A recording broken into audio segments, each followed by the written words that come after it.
Ladies and gentlemen, it's your boy back at it again. I don't know about you guys, man. On a Friday night, when I hear this music, just makes me want to bop with it. Hey, let's go. Let's rock. Hey, let's go. It's Friday night. The Buffalo Bills are playing the Houston Texans. I don't know about you guys, but there are a lot of sayings in Houston. Everything's bigger in Texas. Everything's bigger in Texas, right? Well, I figured I'd use a bit of slang myself. We fixing to give you a beat down. And if you from Texas, that's the type of lingo you guys use. We fixing. Well, we fixing to whoop that ass. And there should be no contest. There should be no competition. It should be just a regular old, you know what I'm saying, walk your dog. You know what I'm saying? We're going to dog walk these Texans. That's how it should be. I mean, I don't see it any other way. So, ladies and gentlemen, welcome to another edition of the Buffalo Fanatics. This is the Rico Report. And we back at it again. Hey. Bop, bop, bop, bop, bop. Let's go, man. Let's go, folks. We got a fun one today, man. I got a special guest that's going to be tuning in with us. Young Buck in the game. But we're going to see what he's made of, man. We're going to see what these guys are made of. They say things are bigger in Texas, but are they really? Are they really? You know, that is the truth, because I've been to Texas and I've been to Houston. And yo, everything is big out there, boy. You know what I'm saying? Hey, I went out there, I didn't see any Toyotas. I didn't see any, you know what I'm saying, any Priuses. I didn't see any of that stuff. It's just pickup trucks everywhere. You feel me? So here we are, ladies and gentlemen. Welcome to another edition. It's the Rico Report. It's the Buffalo Fanatics. Let's go. What's happening, everybody? Yo, listen, first and foremost, shout out to the Bing Squad. Bing Squad, what it do? What's happening? What's good, man? Bing, biggity, bing. You guys are in the building. Listen, you guys already saw last week. I feel like it was like such a long time ago. It was just on Tuesday. We had a giveaway. We did a giveaway. And we're going to try to do one giveaway a week. So tune in I'm going to try to do a giveaway on Sunday after the Texans take a whooping. You know what I'm saying? And we keep it moving. So let's get into it, man. There's some things we got to talk about. So we know that Jordan Poyer got nicked up at the in last game. You know what I'm saying? After my man got an interception and after he got chased down from behind, you know what I'm saying? He's nursing an injury. You know what I'm saying? But it looks like our guy, Jordan Poyer, is out. He is out this Sunday. He is not going to be suiting up for the Bills. So now it's going to be the Micah show. Micah and who? That's what it's going to come down to, man. Who is going to be paired side by side with Micah Hyde? Will it be Jaquan Johnson? I mean, he's earned his way. Or will the rookie come in? Damar Hamlin.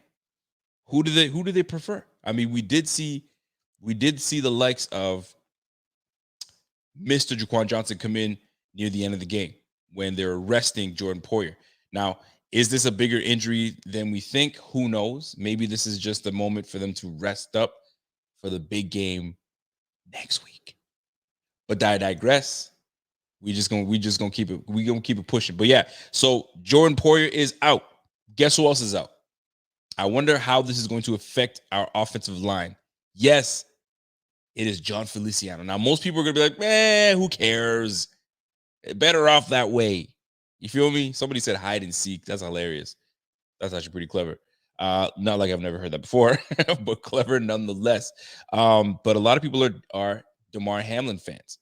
But a lot of people, they like Jaquan Johnson. I mean, Jaquan Johnson is known to be a ball hawk. So if the ball's in the air, man, yo, go get it. And that's Jaquan. That's what he's known for. So go get it. So man goes out, Poyer's out. Who replaces Mango? Do you put in Jamil Douglas? Do you call up someone? Do you put in Ryan Bates? That is going to be interesting. Do you slide anybody over? and put Spencer Brown in at right tackle? This is what we've been asking for. Dare we do it? Dare we make some movements? Or do we just slot in Ike Butker and call it a day? Because that's the rumor mill right now. That's what people are talking about. Ike Butker is just going to slot right in and call it a day. But does it have to be that way? Why can't... I'm sorry. Hold on a second. Hold on a mother effing second. I thought I saw... Nah, this shit don't make no sense. This shit don't make no sense. This shit don't make no sense. Hold up. Wait a minute. Hold up. Yo, Jeff King, are you fucking kidding me? Yo, hold on a second. Let me read this shit. If y'all see this, I'm just as stunned as you guys are. I really am. And Jeff is not the type of dude to stunt and say, look at me. Trust me when I tell you that. I speak to this man personally. I know this man. He's not that dude. Let me read the comment before I just jump in here. Good to catch live, my friend. It's been a while. Hoping things are well for the Fanatics crew, Fanatics fans, and the Bing squad. Let's freaking go, Buffalo. This is the mother effing year. My best to all of you and your families. Listen, it's not like he's just shouting us out and me. He's shouting everybody out, man. Yo, shout out to my guy, Jeff King. Let me get my bell out because this... I'm going to ring that fucking bell out, man. Yo, Jeff King, salute. There's nothing else I can say. There's nothing. Yo, you just threw me off, man. I'm flabbergasted, if you will. You know what I'm saying? I'm lost for words. Shout out to you. Somebody said it might be a mistake. If it's a mistake, fam, yo, retract it if you need to. If it was supposed to be just a 5-0, trust and believe, I am mad at you. I am mad at you. Do what you must. But if that is something that you willingly are saying, you know what, do what you do, fellas. This is for you. Salute to Jeff King. That's my guy. But that boy loves the Bills. He loves the Bills. He's been watching, and he lets me know. Anytime that I can't catch it live, man, I'm gonna catch it on the flip side, man. And he's always showing love, man. And this man loves his team. Shout out to my guy Ormy. He knows what it is, man. Ormy, if you're watching, salute, my old man. That's for you. So Jeff King, you're the man. Appreciate you, Doc. So these Bills, I mean, shit, I don't even know where to continue. Shit, we gotta wax these Texans down. Now I'm hyped. We gotta dog walk these Texans. We have to whoop that ass. That's what has to happen. There's no questions about it. That's how it's got to be. I was just listening to the radio today, and they were talking about how the Panthers and the Broncos are two teams that are undefeated right now, and they're frauds. Ain't nobody believing that that's really supposed to be how it is. Everybody's like, who cares? They're 3-0, but they're really not a 3-0 team. But what do you expect these guys to do? They just go out there and just lose these games? Because if the Panthers went out and lost and they're 0-3 or 0-2, god damn, what's going on today, fellas? What's going on today, man? Come on.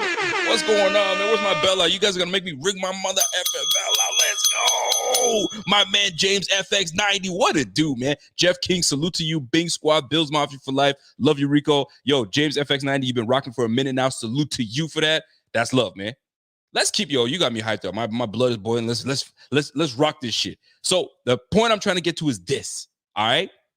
Fam, the Bills are supposed to do what they're supposed to do. The Broncos play 3 games against teams that are trash, but they beat them. That's the point. You beat teams that are trash. You dog walk them, right? Just like we dog walk Miami, and just like we dog walk Washington, we're going to dog walk Houston. That's how it's supposed to be. Put a leash on the bitch and walk that shit. That's how it's supposed to be. No playing games with no Davis freaking Mills. But Davis Mills had a really good record last week. He had a QB rating of 80. He played all the rookie quarterbacks. I don't give a shit. Oh, you think I give a damn? No, sir. Because they're going up against an elite defense. They're going up against an elite coaching staff. They're going up against elite quarterback. Davis Webb, or you got me saying Davis Webb. Davis Mills should not be an issue. And now I'm not poo-pooing on Davis Mills. I'm not.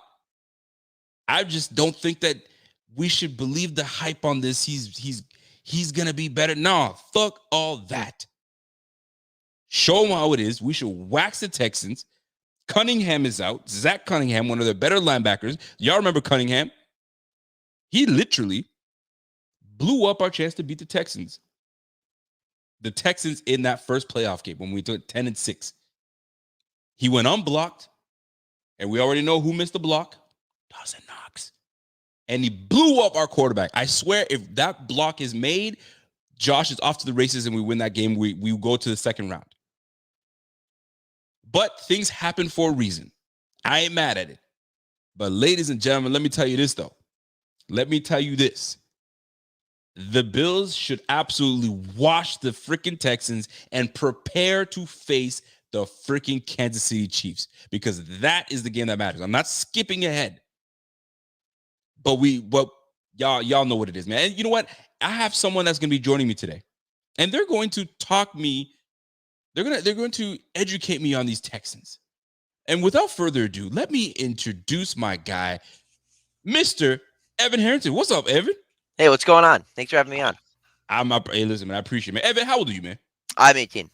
18, big 1-8, man. Listen, If you guys don't know about my man, Evan is doing his thing, man. If you guys don't, listen, catch my man on the TikTok.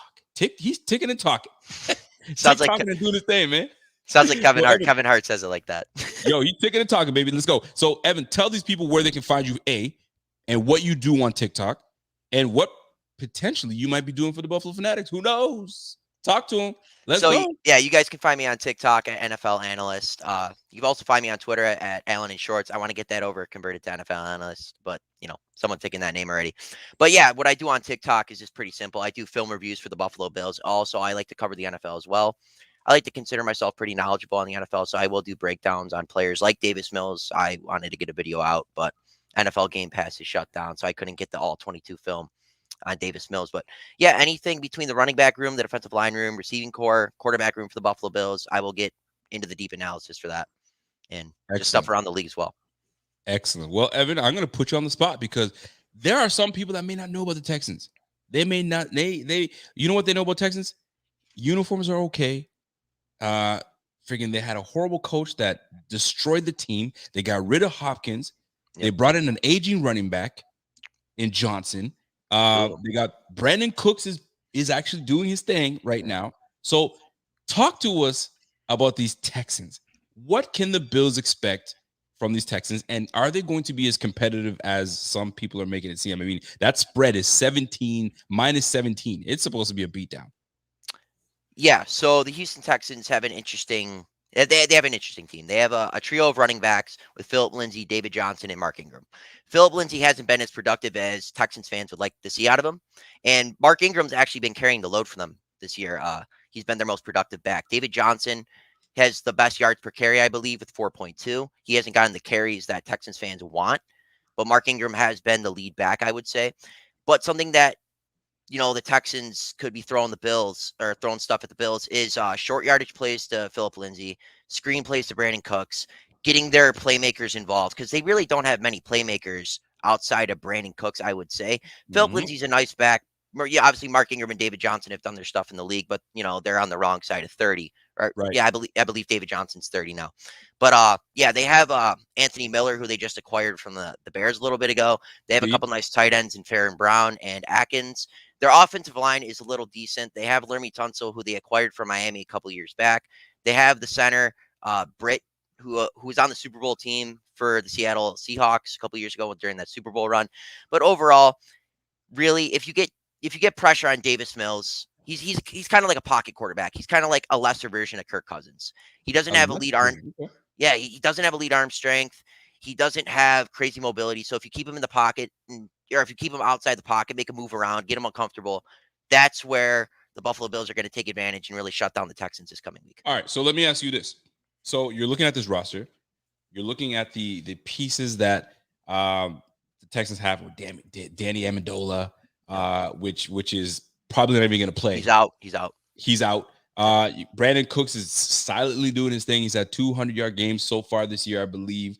And Davis Mills, it seems to be gaining a lot of respect from his teammates, right? And they're sitting there playing games with Deshaun Watson, not wanting Deshaun Watson to play. I get it. Deshaun Watson is under a lot of hot water, and they want nothing to do with it. But you have an elite quarterback just sitting there, and you're pulling out Davis Mills. Now, here's my question: how unlucky is Tyrod Taylor, for crying out loud? Now, before you get into that, I gotta give a I gotta give a shout out to I Am Danny, that just became a Bing Squad member. Bing biggity bing.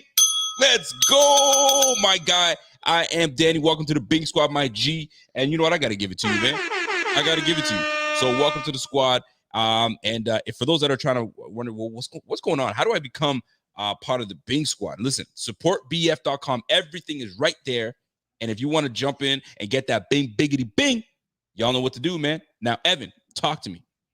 Tyrod Taylor, how unlucky is this guy? Now, before you get into that, Tyrod's longest stint as quarterback was with the Bills. Yep. All right. And not a bad stint. It's a respectful career, but they got to a point where we were just sick and tired of Tyrod not being able to pull the freaking trigger. Then he goes to San Diego. Then he gets juked up real good. I don't know what happened. Doctors messed his ass up. He goes to the Texans, gets hurt, gets replaced. Man keeps getting replaced after replacement after replacement. When is he ever going to just stick with a team? How bad do you feel for this man? I feel bad for Tyrod Taylor. I'm going to be honest. I was a Tyrod Taylor supporter while I was here. Right behind the camera here, I have a Tyrod Taylor Pro Bowl signed jersey. So I am a Tyrod guy. It sucks. We traded him away to Cleveland for a 3rd-round pick, which I thought was great value. And then, he got hurt 2 weeks in. Baker Mayfield comes in, has an awesome rookie year. Then he goes to Los Angeles. Again, same thing. Well, he didn't get injured. He got the thing in his, Justin Herbert comes in and lights up the league. And then now everyone's like, well, Davis Mills has to light up the league now. But no, I don't see that with Davis Mills. I really feel unlucky for Tyrod. Tyrod's a great person. He was a good quarterback for Buffalo. I'm not going to sit here and say he was anything over the top, but he was a good, sustainable quarterback for the 3 years he was here. I'm not going to say he was an elite quarterback or anything good. He was a little below average at best. He was just a good quarterback to have for the 3 years. It sucks because it's Tyrod is one of those guys where you just keep it warm. Keep this spot warm until whoever can come up and take it. And Tyrod's got to be sitting here like, come on, fam.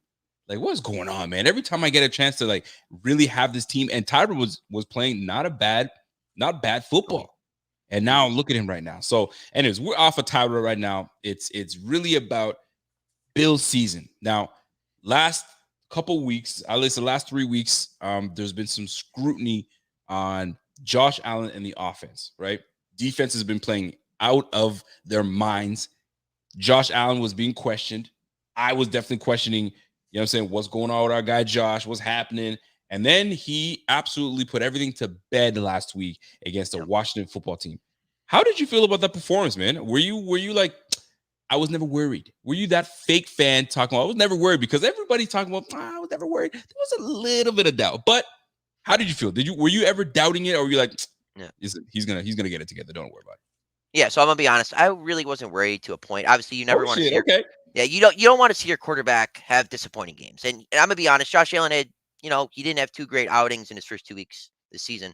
But I'm a season ticket holder, so I watched him in person. And watching him in person it's a different type of feel. You watch him in person making these throws like that first touchdown to Sanders on the opening drive.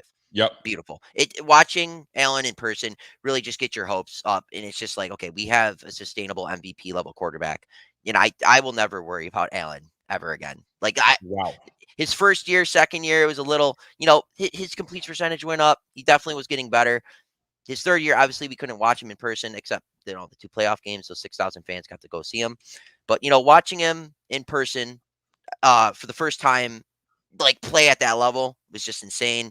And obviously watching that gives me a sigh of relief going forward that I don't have to ever worry about the Buffalo Bills quarterback ever again.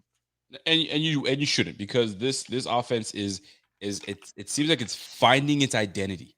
And if I were to ask you what the identity for this Bills team, it's still a passing team. We've got too many weapons on the receiving end for it to be a balanced offense. And I've been wanting a balanced offense, but it makes no sense for us to be balanced because we have too much. It's too lopsided. It's too lopsided for us to run the rock and all of a sudden neglect the Stephon Diggses, the Emmanuel Sanders, the up and coming now, Dawson Knox. Yeah. Gabriel Davis is silently kind of making his plays here and there, nursing an injury, but he's coming into himself. Cole Beasley went off last week, and then Cole Beasley gets a new haircut. Did you guys see Cole Beasley's new haircut? Yeah, Shit, that shit is slick. I don't mind it. You know what I'm saying? Short hair don't care. You know what I'm saying? So shout out to Cole Beasley with that short hair. But at the end of the day, we can't be a balanced offense, but we got to air it out. And we have an opportunity to air it out against a team that, I mean, if you look at the rankings, they're middle of the pack, if not worse.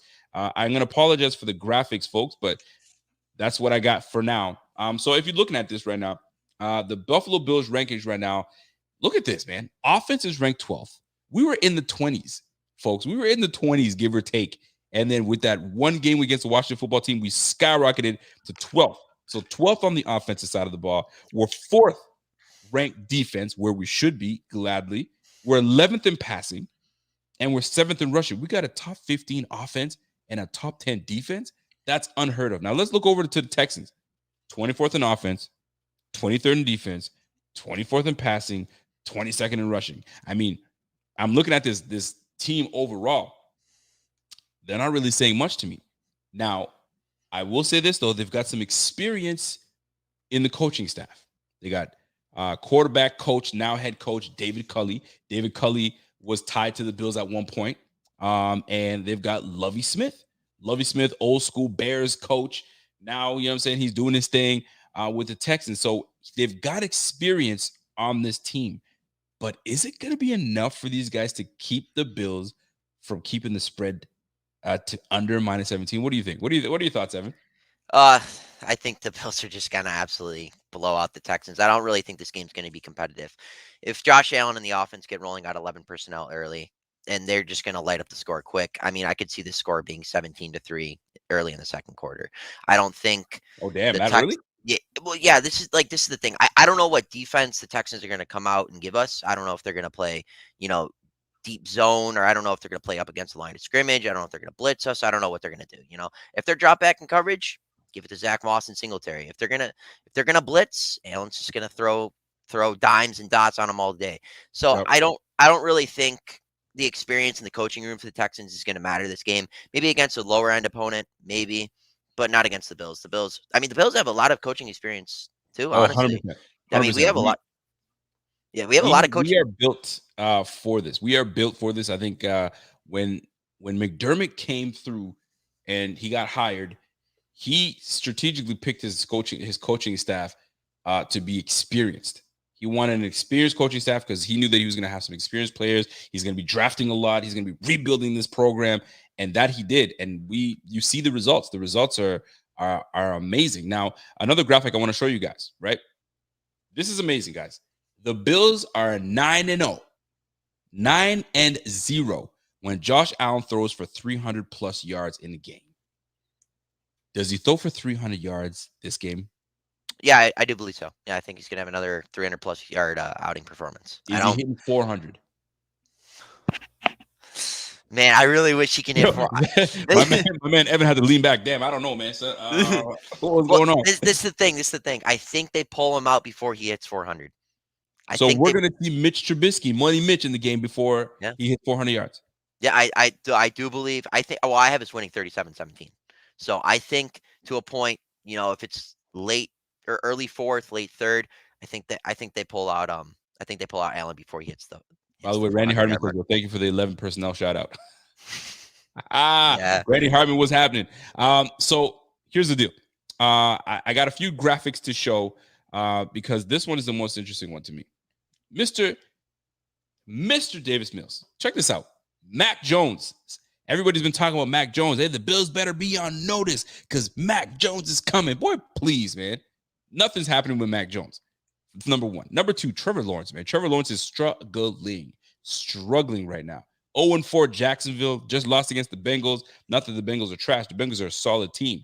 However, Trevor Lawrence was that man. He was supposed to be sunshine. And right now, my man is looking like a sad, stormy sunshine. You know what I'm saying? So Trevor Lawrence is struggling right now. Is at 60.3. You got Zach Wilson that just is lost. He is lost in the sauce. I don't know what's going on with him. And Justin Fields, that's just an unlucky game. I mean, your first game, and you poo No. poo the bed at 39.9 rating. So right now, Davis Mills is looking the best with 35 minimum pass attempts.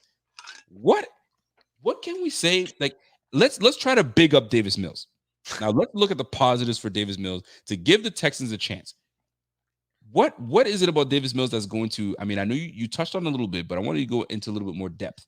What is it about Davis Mills that gives these guys an opportunity, like gives them a neck of a chance? Yeah. What are your thoughts on that? I think if the Houston Texans O line can give Davis Mills some time to throw, Okay. I think that's where their strengths are. If Davis Mills can get the ball out of his hands quickly, get it to his playmakers, not that Houston has many, but if he can get the ball to Brandon Cooks on some quick short routes, or to Anthony Miller, or get it to the tight ends, or even Lindsey or David Johnson out of the backfield, that's where Davis Mills is going to strive. He's not going to strive throwing the ball downfield. He's not going to strive picking you apart, Nope. 10 to 15 yards downfield, 20 to 25 in the deeper intermediate range. Davis Mills is just going to kind of have a solid game if he gets protection up front, get some time to throw. Obviously, Davis Mills doesn't want Greg Rousseau, AJ Epinesa, and the guys going after him. But because obviously Greg Rousseau could grab that big neck of Davis Absolutely. Mills. But obviously it's all going to start up front for the Houston Texans. If they can get Davis Mills some protection up front, that's their key. Not saying they're going to, drive the ball on a 12 to 15 yard or 12 to 15 play drive on us, but if they can I'm just gonna. get some Can I call you Baby Mel Kiper? Sure. You're getting compliments today, man. You're getting compliments, so keep it up. Keep it up. I told you, bring that energy, and you're doing it right now. So here's the deal. That was actually pretty funny, by the way. Mills is head and shoulders above the rest of the Texas quarterback. Matt Montgomery, you mother effer. You're a damn fool. So Davis Mills. Now here's the thing. Something I noticed about Davis Mills. Davis Mills isn't. He's not rushed. If you watch him play, he's got a lot of poise.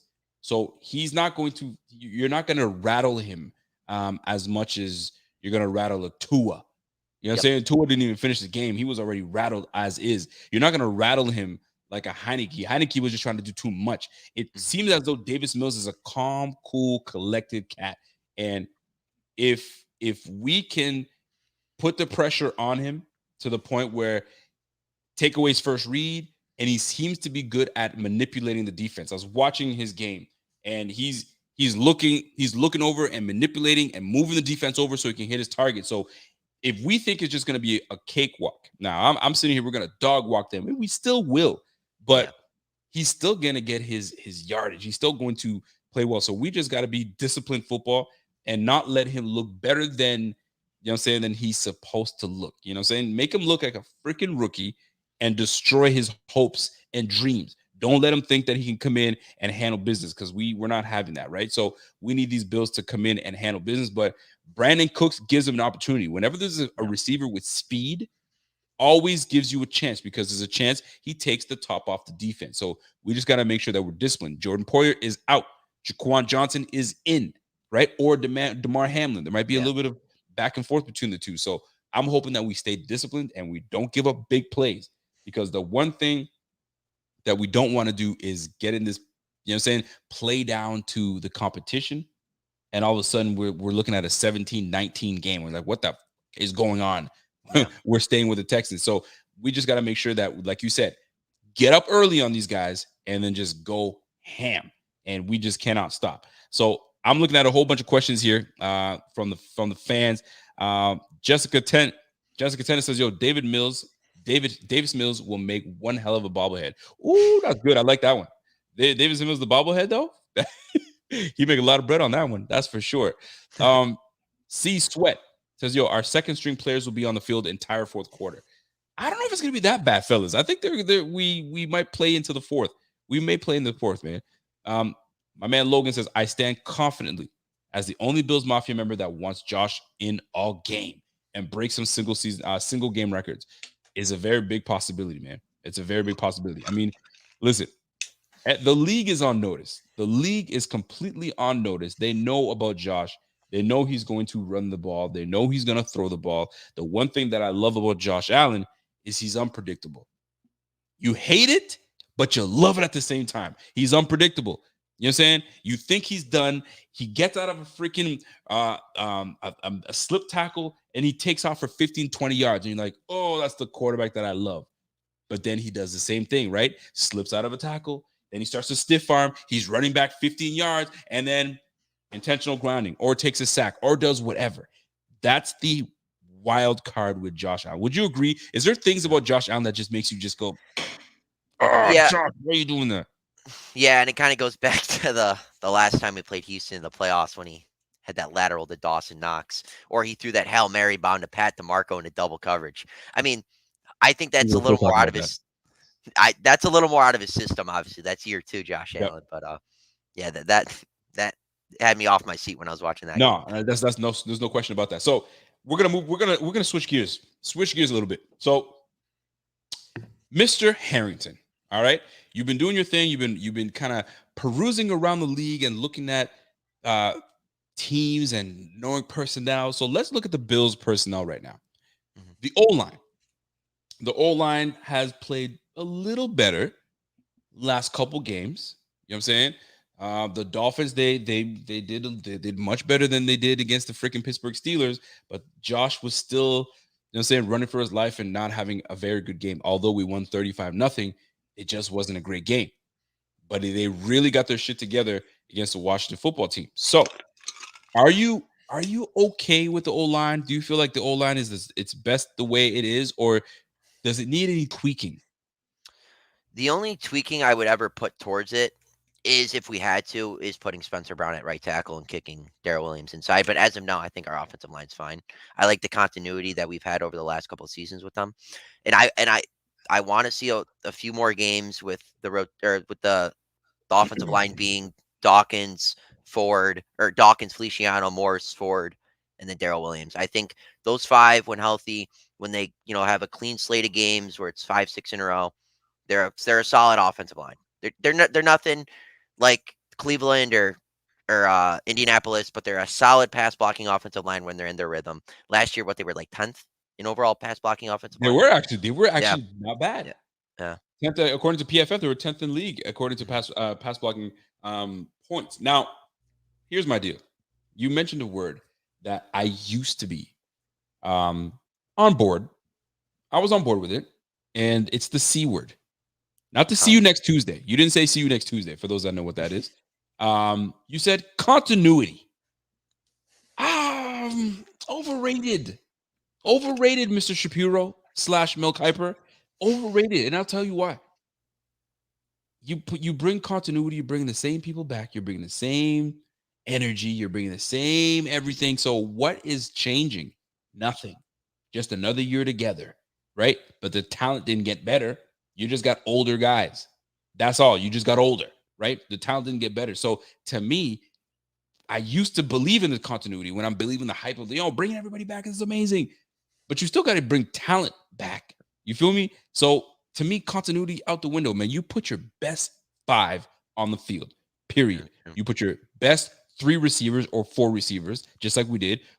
We put Cole Beasley. Cole Beasley, obviously, one of the better slots in the game. You got Stephon Diggs, one of the best receivers in the game, period. And then you got Gabe Davis. Now Emmanuel Sanders is in there. You know what I'm saying? If they want a continuity, they would have put Gabe Davis at the number 2 spot and kept on going. But no, they put the best receivers on the field. Do the same shit with the O-line. And maybe Spencer Brown deserves to, you know what I mean, be inserted. Or maybe he's just not ready yet. We will see. But I believe by the end of the season, we may have a shakeup in that O-line. But right now, it stays the same, stays status quo because Allen just had a 50-yard game and potentially will run and pass for another 350 game against the freaking Houston Texans. I mean, who the hell's on the defense? Justin Reed? Who else is on the defense? Cunningham's out. Who? Give me guys on their defense. Christian Kirksey, Whitney Merciless. They got Whitney DJ Merciless, Reader. good shit. Yeah, DJ Reader up in the interior. They got Vernon Hargraves is just their number 1 corner. I'm not gonna be honest. I'm not gonna really be able to touch outside of that because they got rotational guys. They don't It's really okay. have. You did way better than I thought you would do. You know what I'm saying? So They- by the no, way, go ahead. Yeah, they got rotational guys. They don't have a mainstay of starters like we do. They don't have a Levi Wallace at their CB2. They don't have AJ, Greg Rousseau, Jerry Hughes. They don't have a No, staple. They don't have a staple. I mean, Whitney they don't Merciless have they don't is have their an Ed staple. Oliver. Yeah, they don't have it. DJ Reader's kind of their guy. DJ Reader is no Ed Oliver. Yeah, DJ Reader is yeah, nice, but he's not explosive like yeah, Ed yeah. Oliver. I You know, feel I me? know. Yeah, Christian Kirksey, their linebacker, who's bounced around the league a couple times. He definitely is a guy who has a lot to prove. So him being the main linebacker this week for the Houston Texans in replace of Zach Cunningham could be a guy who can have a standout game. Not saying Kirksey's like an all pro or having a season like Matt Milano, but Christian Kirksey is a solid linebacker who has played for Cleveland, who's played for Green Bay, and has played for other contending teams. So, well, contending teams. Houston is not a contending team, but yeah, Christian Kirksey definitely is a nice piece on the defense that Houston has. They got some players. I mean, Justin Reed has had 2 picks in the last 2 games. He didn't play last week due to an injury, but he is playing this week. And I don't know if you watched the preseason, but he did have a kickoff. The dude is multi-dimensional. Justin Reed can kick the ball, so I wouldn't be surprised. Josh Reed is an athlete. That boy Yeah. is an athlete for sure. Yeah. I will say this though, Mr. Evan Harrington, people are showing you love today, man, and you deserve it. And I will say this, man. One thing that I can say proudly with Buffalo Fanatics is we will bring people on from all walks of life and give an opportunity to talk football. You love talking football. We'll give you opportunity. I mean, I can count the countless people that are doing their own thing right now in other brands that have started off with Buffalo Fanatics. And Evan, you're doing your thing, man. So I want you to keep it up. So can we put you to the test? Can we get a little tougher now? Sure. I want to see. He's like, sure, what you got? So let's talk about this, man. Are you playing fantasy football? Yes, I am. Excellent. How many leagues are you in? Main leagues, I'm in like my main focus leagues. I'm in 2. Overall, I'm probably in like 7 or 8. You're in 7 leagues. Yeah, like just Are you pal. sick? I'm just in like 7 leagues that are like kind of like pal around leagues, but I do have 2 leagues that one's a buy-in league that pays out almost 1,000, I believe, and then Nice. the other one, it's a TikTok league where all the TikTok creators got together and joined in that one. Listen, when you say you're a TikToker, you say you're a TikToker with pride. All right, these TikTokers are freaking they're famous as ever out there, man. You TikTok with pride, my guy. All right, so here's my thing, man. Fantasy football. There are. Are you the guy that has multiple Bills players on your team because you just know your team and you're like, man, I know this guy's gonna go off, or you're like, I stay away from Bills players? The only players that I really would touch Buffalo wise for fantasy football was last year Josh Allen. His ADP was a little lower than I liked, so I jumped on Allen last year. I jumped on Diggs. He was a 5th round ADP value, so I jumped on Diggs last year in some leagues. This year I picked up Singletary in the back half of rounds because he was going 9th or 10th round. Yeah, I felt like that was decent value, and he had 2 good first weeks. And then I snatched Moss in some other leagues. I did stack him in some leagues, depending on what was going on. I mean, you can't really predict who's the RB1 for the Buffalo Bills. One week he could be Moss, next week he could be Singletary. It just kind of depends on hot hand. Like Brian Dable said in a presser weeks ago that it's going to be a hot hand committee. So other than that, I mean, Tyler Bass was like the 3rd kicker off the board this year. So I wasn't touching Bass. There's no way I'm drafting a kicker that high in fantasy. Defensive wise, I did take the Bills in a couple leagues. I did feel like the defense would bounce back because, like defensively wise, defenses never stay elite for 3 to 4 years in a row. And that's the thing with the Bills. That's what I was trying to get at last year. Obviously, Milano and Edmonds were injured, and we really never had them on the field to really have that sustainable linebacking core that we, know and love. So obviously them dropping a middle pack defense and rebounding this year to being, they could finish as a top 3 defense. I have them finishing top 7, borderline elite, and they're kind of back in that range. So obviously these next 2 years, the Bills should be another elite defense. But yeah, fantasy wise, I mean, you can pick up Dawson Knox.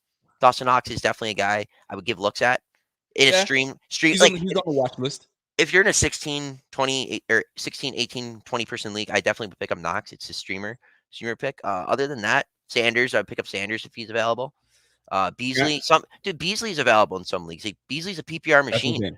I'm in a 14-team league, and there's free agency scarce. There's no way. I like it that way because it forces you to draft properly. And looking at like you'd be lucky to find anything of a gem in free agency. I mean, that's just the way I like it. Now, Mr. Harrington, I haven't done this in a long time because I usually save these for players, right? And I'm gonna start rocking this out for guests that I have on my panel. So there's a great game that I play, and it's called Defend This Player. All right, and I want you to defend. I'm gonna name a player on this Bills team, and I need you to defend him. All right, are you ready for it, sir? Oh, I'm I putting you on already the know. spot. I know I'm who putting it's you on going the to spot 'cause be. people I know. people are loving me right now. So I know who this it's going to be. is why Buffalo Fanatics and the Rico Report is one of the more entertaining, and I enjoy what I love. I enjoy this, and I love seeing reactions from people when I put them on the spot to defend someone. Are you ready, sir? Yes, I'm ready. I need you to defend John Feliciano. Oh, John Feliciano. Oof. Yes, defend him. And So, here's the statement: John Feliciano is a very good guard. Don't believe the hype. He's really good. This team needs him. He brings leadership. Defend it. Are you in agreement with that? so I definitely think John Feliciano is an energy guy in the offensive line. I kind of have to jump into more film on Feliciano to really give a good opinion on him. Like, I don't know, he's just been super solid over the last couple of years. I mean, who would you throw in for Feliciano? Would you throw in Ike Boddicker? Um, would you slide Ford over to left guard and move Darrell Williams to right guard and have Brown and tackle? Because Right. for me personally, Feliciano has had his ups and downs this year. Definitely has. Not going to say he's been perfect. Uh, again, I have to dig deeper into his film and really watch that. And that's kind of the thing with NFL Game Pass. I'm sure you know what it is, where you get the all Yep. 22 film, you get that Right. the awesome angle of the quarterback and whatever else. So once I get that back, hopefully soon, I can get a deeper dive into that. But honestly, for me, Feliciano, he's definitely a guy who can make a case who shouldn't be on the starting offensive line anymore. But he's definitely a guy who's been sustainable. He's been sustainable. I'm not gonna say he shouldn't be on the offensive line, but he definitely has to be. He has to be. My He's man been a Evan, stop that. sustainable guard. Whoa, hold on a second. He's been super sustainable, and he's a great captain. He's a great energy guy for this locker room and for the offensive line. Again, I mean, if you do take him out, you got to replace him with somebody. Do you bring in Jamal Douglas? Do you bring in Ike Boddicker? Do you slide Cody Ford all the way over to left guard, and then you put Darrell Williams at right guard? Okay. What do you do? Good. Stop there. Good. I like it. I like it. You did very, very well. I'm gonna try to make it a little tougher for you. Are you ready for it? So I made you defend a player. Now I'm gonna make you defend a statement. Now, before you defend a statement, I gotta talk to my girl Jessica Tennis, because she's trying to come for me. And she says Rico has been dogging Knox whenever he can. You're damn right, Jessica Tennis. I was dogging him. And you think I'm going to walk it back? Oh, no, I wasn't. Yes, the heck I was. I was dogging him because I told you this guy has potential to be a freaking star of a tight end. But his concentration and his drops nullify that. It nullifies all the potential that you see in him. So guess what? Yes, I was dogging his ass. And guess what? Look how he's playing right now. And it has nothing to do with me dogging him, but I'm going to dog a player that's not playing well. To me, that's a true fan. True fan is when you can see the faults of your player and call them out for what it is as a fan. And if they're playing great, you praise them for playing great. But you can't say everything's hunky-dory, everything's great all the time. No, ma'am. And I know you're coming with me with love. You know what I'm saying? But at the same time, I ain't taking that back. And I love the fact that I can root for Dawson Knox because he's doing extremely well. And I can say, you know what? I'm off of that. Trust me, I was the biggest Tyrod Taylor fan. I was rooting for Tyrod. Everybody was like, man, get off that guy. He's no good. Nah, he's my guy. Until I was like, I am done. Get his ass out of here. Bring me Nate Peterman. You feel me? That's where the Nate Peterman thing was freaking born. Because I was sick and tired of Tyrod. Anyway, and I digress and scene. But anyway, we're gonna move on. Devin. I guess I said I called you Devin. Evan. And I had you defending a player. Yeah. So now I'm gonna have you defend a statement. Are you ready, sir? Yes, sir. And by the way, this is freestyle. Yeah. This is when you do this, you can freestyle it and it just looks like it's natural, but it's freestyle. Check. You ready for this? Yep. Devin Singletary is not RB1. Man, this is another thing, looking back at it, when Brian Dable had his presser before the season, came into the season saying, it's a running back by committee offense where you have Singletary. Obviously, he was the hot hand. Obviously, Zach Moss didn't play week 1, obvious reasons. And Devin Singletary had that long run week 2, but they started bringing in Zach Moss towards the end of the game. He had those 2 touchdowns. He didn't have great yards per carry, but week 3 against Washington, Moss did come in, and I believe he averaged 4.6 yards per carry for over Mhm. 60 yards on 12 or 13 rushes, and then he added 30 yards through the receiving game and another touchdown. So, in my opinion, Zach Moss is our best red zone back. He's our best red zone player, period, in my opinion. He brings a different factor to this offense where he's great in the receiving game. He's a great blocker, and he's great up in between the tackles. So, Is he RB1? Devin Singletary. no. So, so you're moving towards giving more of the touches to Zach Moss. Yes, I'm not going to say it has And to be. there's no wrong answer, by the way. Yeah. Both backs. I mean, I don't want to. Yeah. I'm not trying to put you and pit you against one or the other. It's a fun little game called Defend the Statement. So Yeah. both backs are excellent, but I think I'm going to agree with you here. Zach Moss is just more suited for RB1 role and Yeah. for the rigorous, long season and taking the pounding and the beating. You know what I'm saying? So I feel like he's made for it. But Devin Singletary is a very good compliment. Oh, he's But an we're amazing good. back. What's that, sir? He's an amazing back. His talent's to the Telling you. roof. And we're only getting to the beginning for Zach Moss now that he's actually healthy. Because last year he was dealing with that stupid turf toe. If you've ever had turf toe, it is not fun. Yeah, I've had turf toe I've before. played with it. Yep. It's terrible. It's the I've had worst. turf toe. So love that you did that. So last but not least, it's this is a fan favorite. And you have an opportunity, sir, to get something off your chest. Sometimes things are bugging you. Sometimes you just, people are saying these things and you just totally disagree. It might be with me, it might be with somebody else, or there's a hot take that you just want to get off your chest. And you have an opportunity, sir. Are you ready? This statement is called Say It With Your Chest. You have an opportunity to get something off your chest. And now you may have nothing to get off your chest, or you may. Sir, do you have anything to get off your chest? So, I mean, Before you say it, let it play. As soon as it's done, you can go. Ready? All right, here.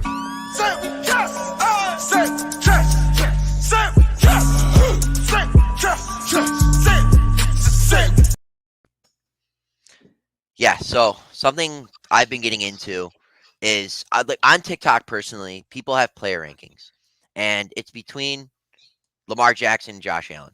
Who's the better quarterback? People have Lamar at 5, Josh at 6, Josh at 5, Lamar at 6. And to me, it's not even close. Josh Allen is miles ahead of Lamar Jackson. He does everything better than Lamar, maybe except rushing. But to me, Josh Allen is just leaps and bounds ahead of Lamar Jackson, and I'm sick of hearing Lamar Jackson in the debate with Josh Allen. I think Lamar's an awesome quarterback. He's an elite quarterback.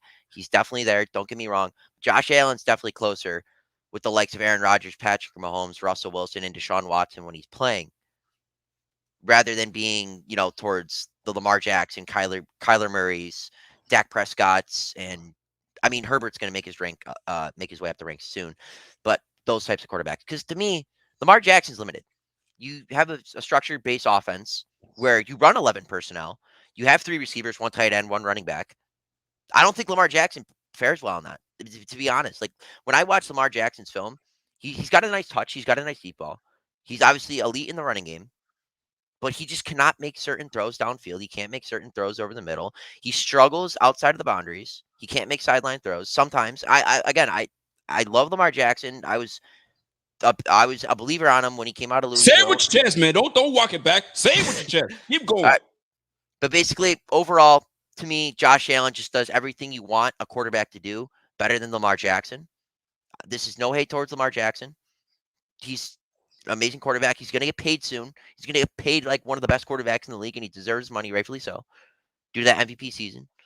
But Josh Allen just does better things. Josh Allen can throw the ball 70 yards downfield effortlessly.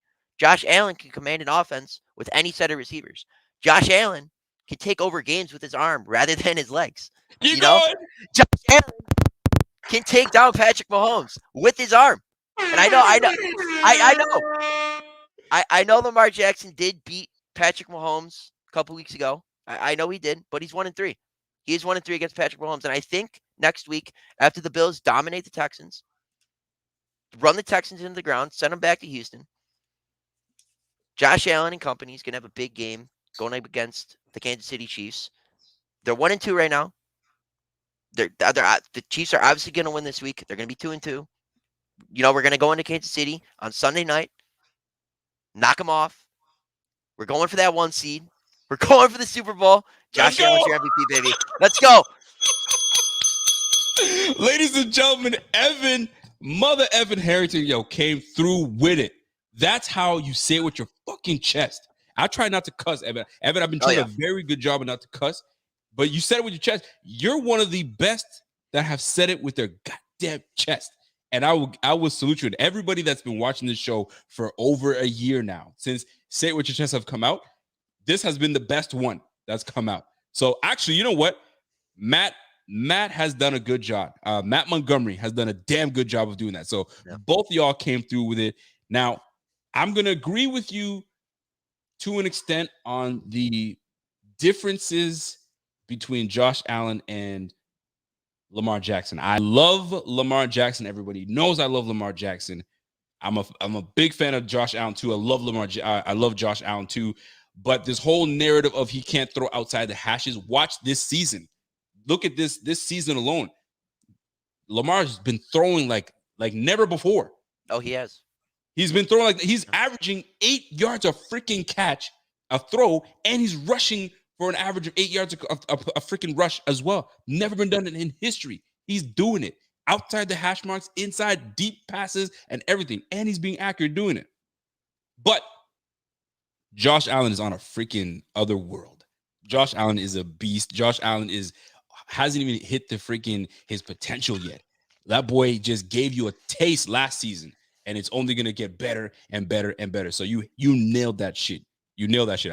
We still love Lamar Jackson, but you nailed that. I love Lamar Jackson. Evan, you did your damn thing today. So folks, listen, Evan, let people know where they can find you, and don't you be shy about where they can find you on TikTok, because grown folk check TikTok too. They act like they don't check TikTok, but they all download the app and they're all doing the dances. They're all doing that bullshit, and they're checking all the football stuff. So cut the bullshit. Tell them where they can find you, whether it's on Twitter, whether it's on Instagram, and whether it's on TikTok. Talk to them. Yeah, you guys can find me over at TikTok, NFL Analyst. On Twitter, you can find me at Allen in Shorts. I might change that username soon. I'm trying to get the naming rights to NFL Analyst on Twitter as well. And on Instagram, you can find me at Evan Harrington _63. I don't really post football content on Instagram, but Twitter I'm getting more into. So Twitter, TikTok, those are the two platforms you can find me on for football content. But yeah, I mean, it's an awesome show. Thank you for having me on. Hey, did you have fun today? Oh, I had an amazing time. It's so much fun. This is what it's about, man. I had fun with you, man, because listen, man, energy to me, it's all about energy. Energy. That's what retains people, man. That's what keeps people wanting to watch. And I can honestly say that I think that people enjoyed this interaction between the two of us, man. They were calling young Shapiro, young freaking Mel Kiper. Golly, they were giving you compliments left, right, as you deserve it. Man. So keep up the good job. Hey, listen, folks, should Evan join the Buffalo Fanatics? Or what y'all like that? Evan, listen, but we'll talk about that later. But if you guys like that, smash that like for my man Evan. You know what I'm saying? He deserves all that. He killed this segment. Great job, my guy. And we'll definitely be keeping in touch. And you guys never know, man. We might see Evan back again. You know what I'm saying? Evan, salute to you, my G. And we'll definitely keep in touch. That's Thank my you. Guy, Evan. Thanks for having me on. Oh, you got it, man. We'll definitely do this again, man. That's our guy, Mr. Evan Harrington, excuse me. Yo, what a good young man. I had to ask him, yo, how old are you, man? He's like 18. I was like, good shit. And he loves what he does. It's this thing, man. You got to love what you do. You know what I'm saying? Like, you're not paying for it. You know what I'm saying? You just do it for fun. Like all content creators, they do it for fun. We're not paid millions like, Stephen A. Smith and, you know what I'm saying? And the Mike or Greenies and the Greenies of the world and the freaking Rich Eisens of the world. Like, you know what I mean? These guys get paid big bucks. We don't get paid big. You know what I mean? So, but good, Evan came through and he killed that. So, dude, fellas, ladies, smash that like for Evan. He did a fantastic job. And if you feel that, hey, he could be part of the Buffalo Fanatics, if you guys like that, double smash that like. You know what I'm saying? So listen, man, this is what it's about, man. It's fun. This is fun, man. Like there's no need for animosity, man. If he comes on and he's part of it, being young or not, man. If you know your shit and you know how to present yourself, that's all that matters. That's all that matters at the end of the day, right? Am I lying? Let's go, man. So, folks, you know what part of the show this is. This is the fan segment show. All right. So I'm gonna put up the number. You guys already know what it is. Let me jump on there and put the number up. If you guys remember, if you guys want to be part of the text club, here it is. You text that number, right? And by texting that number, it allows me to send you a link if you want to come on the show and talk your shit. If you have a take, if you want to talk about something that nobody's talking about right now, how is nobody talking about this? I got something to say. Hear me roar. Here's your opportunity. Hit the text club. It's that simple. You know what I'm saying? Text us. I see it. I have it open right now. I see people texting me as we speak. You know what I'm saying? So, and if you're brave enough and you want to come on and be side by side with your boy, let's go. Let's go. By the way, I got a major compliment the other day. If you guys remember Rio, he came out on the Tuesday show, the Washington Football YouTube content creator with Rambling with Rio with the podcast. Dude came in and you guys loved his energy. He was great. And he was asking me, hey man, what kind of lighting do you use? And what kind of green screen do you have in the back there? It's super clean. I was like, fam, that ain't no green screen, baby. That's au naturel, man. Let me grab one of them shits off the top shelf. You feel me? Like it's real. So it was a big compliment. It was a big compliment, but I have to keep it real with you guys.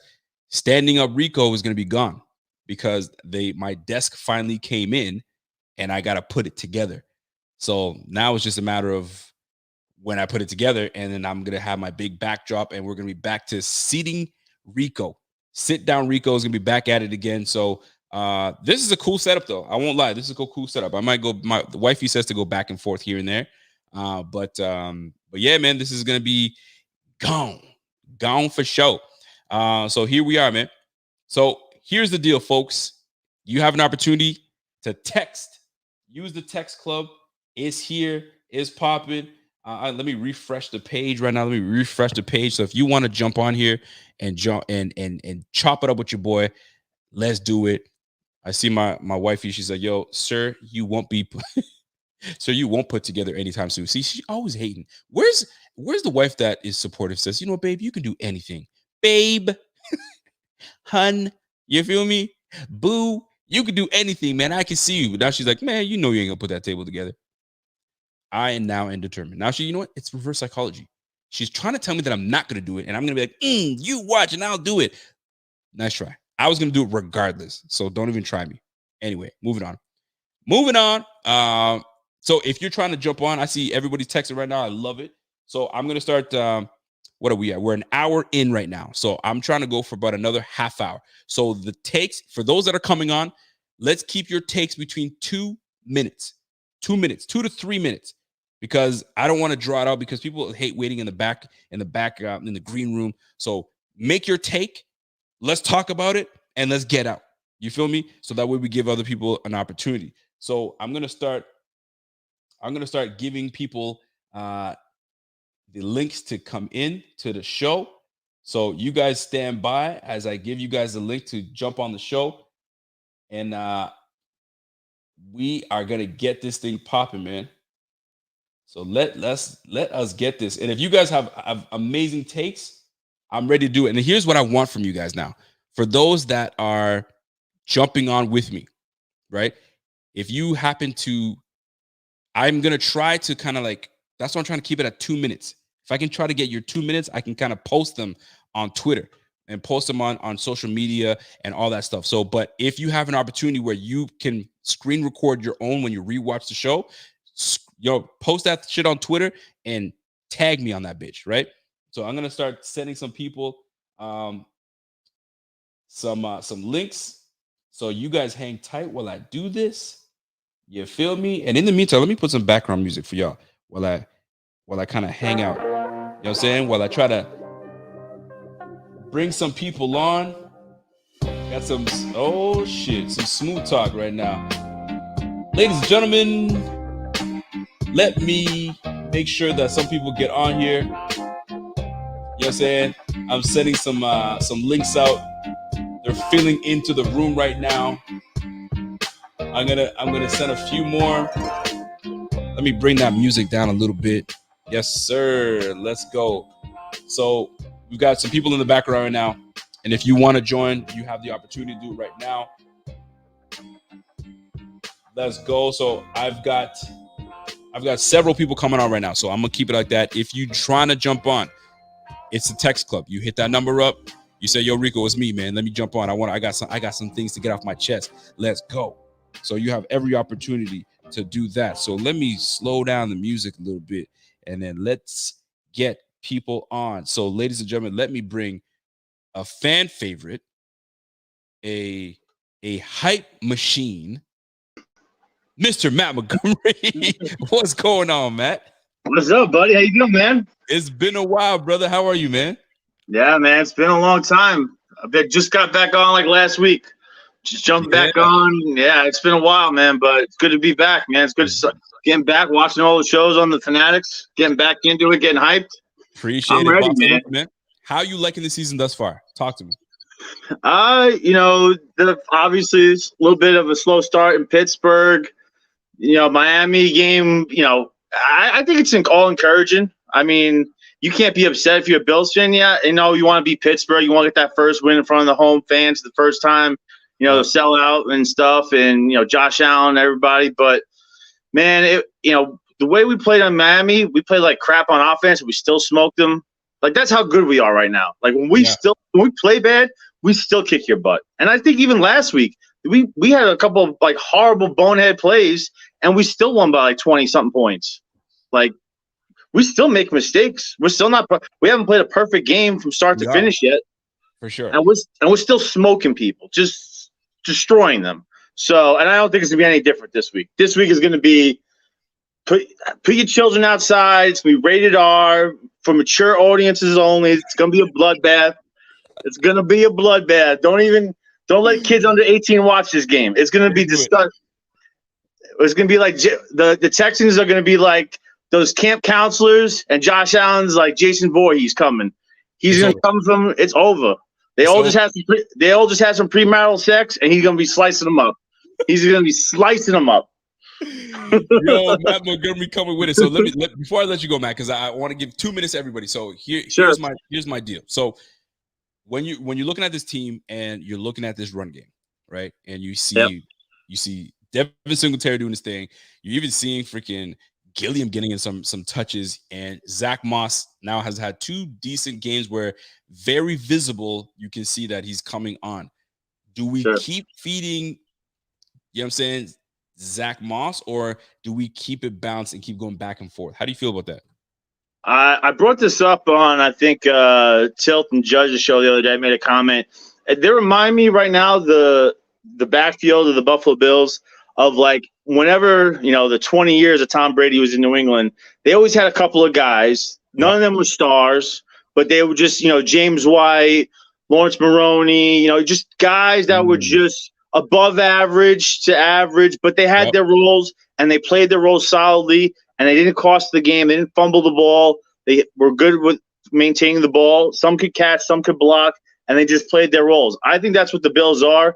You don't have a true number one RB1 in, maybe 5 teams in the league do. Derrick Henry, Dalvin Cook, just a few guys out there that are true RB1s.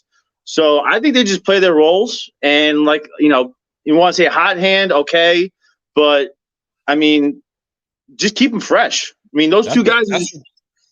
That's a great point, because you ride the hot hand, and then it gets stale.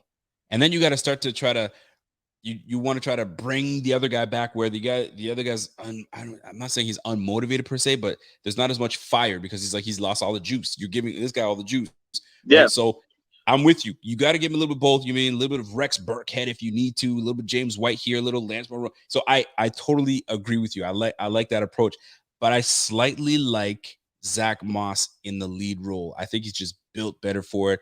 He can block better. He catches out of backfield better than Devin Singletary, and I think that he's just coming on into the role that we expected him to be last year. Yeah, and I think Moss, he runs with a little more attitude, a little more aggression. You can see in his runs that he's fighting. He's pushing for those extra yards. I think if we can get him as a goal line option, so that Josh is not constantly having to run it in from the goal line. So we get the defenses thinking about other options just besides Josh running it in or maybe throwing it to Diggs or whoever, just to add that extra level of sophistication to our goal line offense. Our red zone offense will be tops in the league. Tops in the league. I'm with you, man. So before you get out of here, man, give me a score prediction. What do we got? I knew you said it's a bloodbath. Don't bring the kids into the bedroom, into the room. So what score prediction do we have in this game? I mean, if it's anything below 38, I'll be disappointed for the Bills. I think it's going to be 38-6. 38. Oh, damn. 38-6. Okay, I respect that. And Josh Allen's stat line. Josh Allen, I think he will sit at some point because it won't be close, so there won't be a reason to play him. So it won't be super crazy high, but I think he gets at least 4 touchdowns, 380 yards. And one of those touchdowns will probably be a rushing touchdown. Love it. Ladies and gentlemen, Matt Montgomery. Listen, I'm waiting for a big game where you come in and you're hyping you a few beers next week. Next week. We got the Chiefs. You better bring your ass on so I can see you just go hype, man. Ladies and gentlemen, my guy, Matt Montgomery. Matt Montgomery, tell hi to the wifey for me. Thank you, buddy. You too, man. All right, take care, boss. That was my guy, Matt Montgomery. By the way, shout out to my guy, T. Joe. I see my guy, Marco, in the building. T. Joe, what's happening, man? Let's see who's next on the board. Let me go to my man. What's good? Yo, what's that, Charity? Hey, what's up, sir? I'm good, man. How's everything, boss? I'm a big fan of yours, man. Big fan. I appreciate that, man. I really do, man. I really do. Talk to me, man. What's on your mind, man? I was actually at the game last Sunday. And yo, I saw you with a picture with 2 legends. Was that you?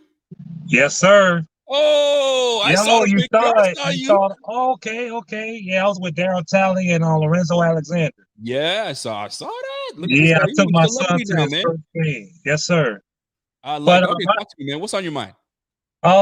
Everybody's saying we're gonna blow them out. This is one of those games where my prediction is it's gonna start very slow. Like 7-7, real close. And we got so much talent than Houston does. I think eventually around the middle of the third quarter, that's when we're gonna win. I think it's gonna be like 34-20. You're gonna put up points like that. I think it'll be 34-20 because you know Buffalo's history, Rico. Mm-hmm. When we supposed to do something, we do the total opposite. So I don't think it'll be like a beat down. Okay. But around the third quarter, I think we'll pull away. And here's the thing.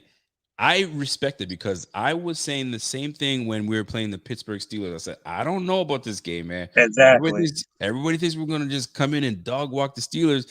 I don't know. And then look, we came out like a dud and we just didn't play well. So I actually totally respect the fact that you're like, okay, I'm not sure what's happening. So I'm looking forward to seeing how we do against this team because a lot of times it's easy for the team to play down to their competition. Right. So we need to just keep that level of intensity because you know who we have the week following. And we can't come out playing like doo-doo and just think that we can just show up. So I'm with you, man. I'm totally with you. Now, here's my thing before you get out of here. I need a score prediction. I think you gave me one. You said what, 35-20? 34-20. 34-20. And Josh Allen gives you what kind of stat line? I'm gonna say 31 of 43, 3 touchdowns, 1 pick, and 1 rushing. How many yards? 250. 250. Okay. 250. 21. You said what? 30s. We said you say 37 for 44. Is that what you said? Yeah. 37 for 44. 250 yards. Okay, it's modest.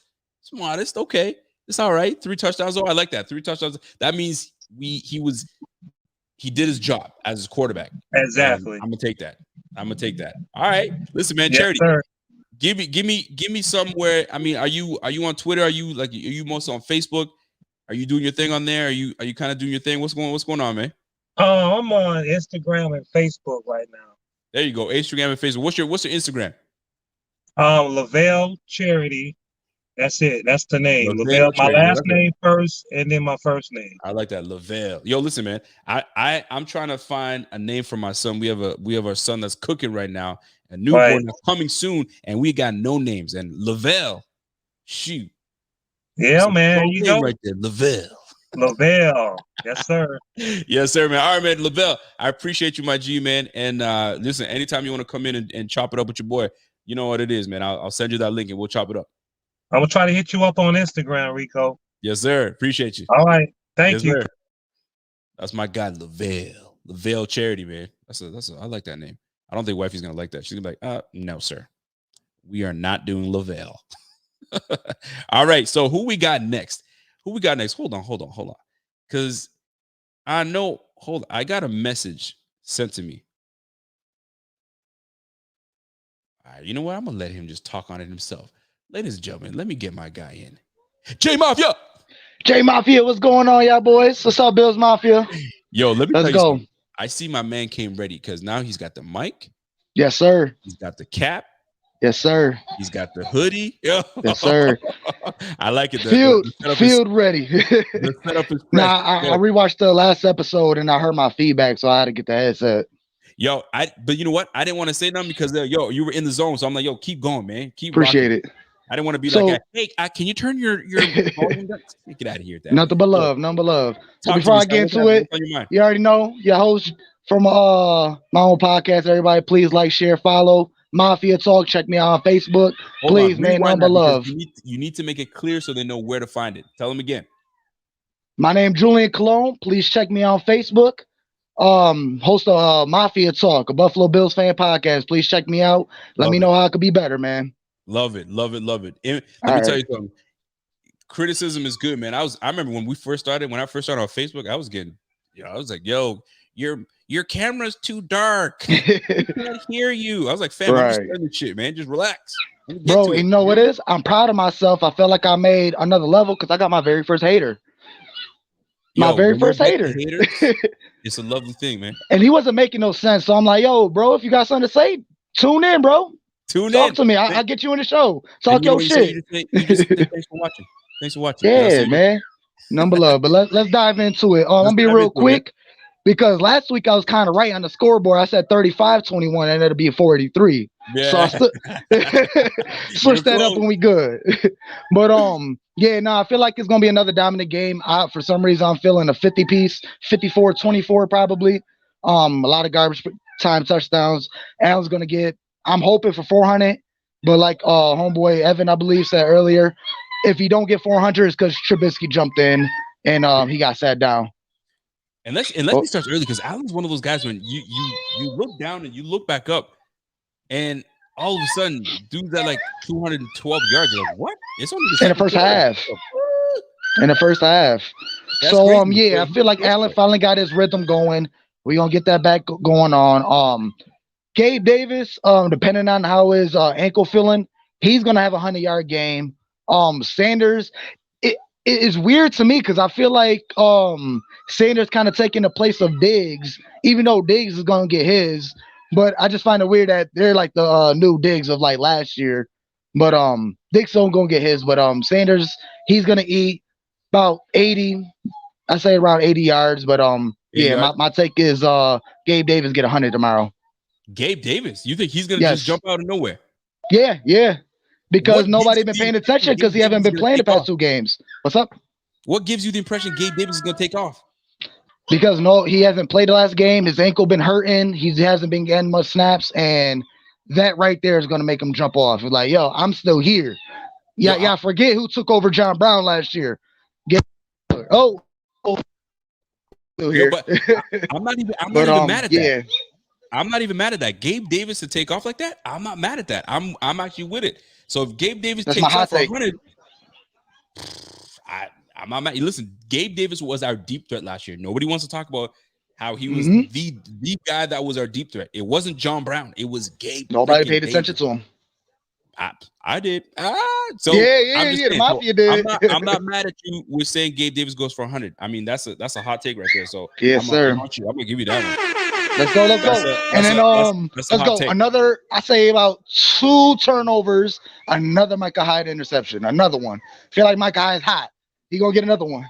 Yo, I would love for Micah Hyde to get that another pick because that's the guy that I needed to start making turnover worthy plays for us, man. We need him to flip the field for us and give Allen a short field, and let's just give it to these guys all day, every day, man. So listen, what is it? Is it Cologne? Last name Cologne? Cologne, Colon. Colon. All right, fam. Listen, folks, go follow my man, Mr. Cologne's freaking podcast, and he's doing Mafia this Talk. It's the Mafia Talk, and it's on Facebook. Go check out my man. He's coming up, and listen, he's been calling and chopping it up with me for over a year now. And it's a matter of time, man. Yo, we gonna appreciate have it. Number love. Don't you worry about that. We gonna definitely out. Yo, so listen, man. J Mafia, appreciate yes, sir. you, OG Rico, let's get it. Appreciate your love, man. Let's get it, man. Yo, we gonna chop it up soon, man. We gonna try to we'll link up. We'll make it happen. Yes, sir. Yes, sir. All right, my man. That's my guy, Julio Colon. That's my guy right there. Let's go. Who are we gonna go to? You know what? Let me give Jeff Green an opportunity because Jeff Green last week said Josh Allen's gonna have 5 touchdown passes. He's gonna have 5 touchdowns. He's gonna throw for 4. He's gonna run for 1. And mother effer, you were right. Yes, like I told you on Twitter. Yo, you were. I even said, "Come on, fam, chill out." You're like, "Hey, it's gonna happen," and look what happened. Jeff Green he's like Miss Cleo. He's Mr. Cleo. You just know what's happening. And I predicted the 43 too. Okay, hold on, fam. You were on the money. So I'm gonna give you an opportunity right now. We're going up against the Houston Texans. Davis Mills is running the show out there. They got Brandon Cooks. They got David Johnson, Philip Lindsay, Mark Ingram, Larry Tunsil. They got a slew of guys on that squad.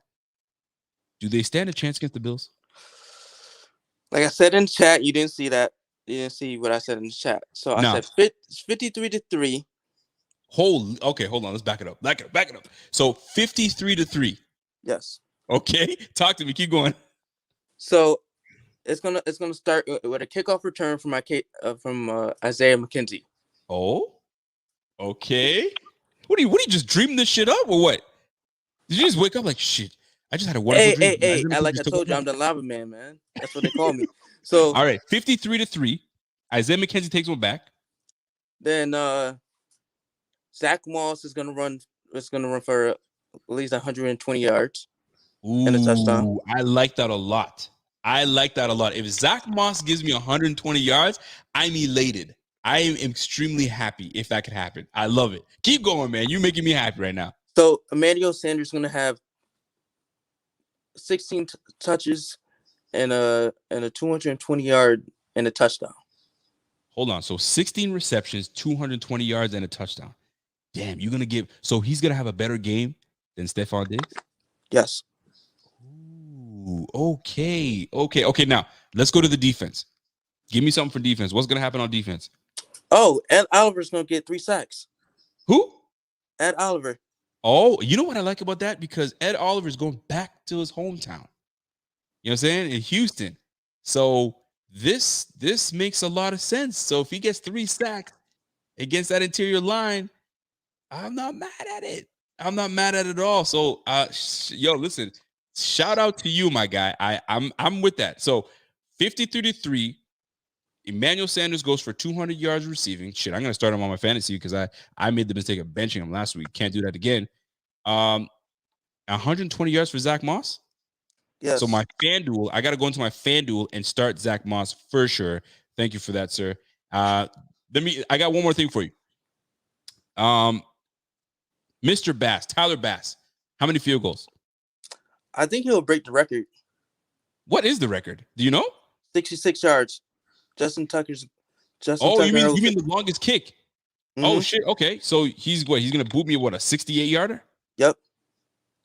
Damn. Ladies and gentlemen, Jeff Green. Jeff, I'm sick of your shit. Get out of here. We're gonna talk next week. All right. All right, peace, man. I'm sick of Jeff, man. Jeff's coming up with some shit where he's outlandish. And that motherfucker, sometimes he's right. Damn him. All right, moving on to the next. OG, triple OG, GG, triple OG, G Unit, John Yotis. What's happening, John? Hey, man. How y'all doing? What's happening? Well, good to see you, Rico. What's that, sorry? Good to see you, Rico. Good to see you always, John. How's everything? Everything's good? Everything is lovely. Man, we're doing good. We're fixing to hit the stride here in this season now. Fixing to hit them good, my G. Yes, sir. I like it a lot. I like that bucket hat, by the way. I'm feeling that. Yeah. I'm feeling that. I love it. That's a fresh look. That's a good hat. Yeah, man. That's a fresh fit. I like it. So, John, talk to me, man. What's on your mind for this weekend's game against the Houston Texans? Are we dog walking these guys, or is this going to be a closer game than you think? No, I think we're going to do it, but I think one of the biggest things we'll see is our defensive line, AJ Epinesa. He is going to eat. Our defensive ends are going to eat. How much is he eating? Oh, he's eating a lot. He wants it. He wants it bad. I mean, look at this last interview he did. I think it was Jenna Carolari. The boy is ready. He is ready. He's getting in the backfield. A lot of quarterback pressures. He's going to beat it. He'll be there. He's going to get some sacks this weekend. And it ain't just him. There's going to be some others, but we're going to lay into him. That front four is going to show what we got. You know what? And speaking of the front four, I just got corrected. I thought we were at Houston. We're at home. So we should be able to freaking dog walk these guys even more than that. I thought we were on the road, for crying out loud. I looked at my notes. I was like, no, wait a minute. We're at the Texans. Man, we're going to have all that crowd noise. All them Bills Mafia is going to be in the stands. It's gonna be a like my man Matt Montgomery said, it's gonna be a bloodbath because we're at home. Josh Allen's gonna be having 2 consecutive big games, and then we're going to Kansas City, so 2 home games in a row to get your hype going. You know what? I kind of like that. John, Epinesa, 3 sacks. Yeah, I think he can do it. Or is he just gonna? I think our defensive line will have 6 sacks at least.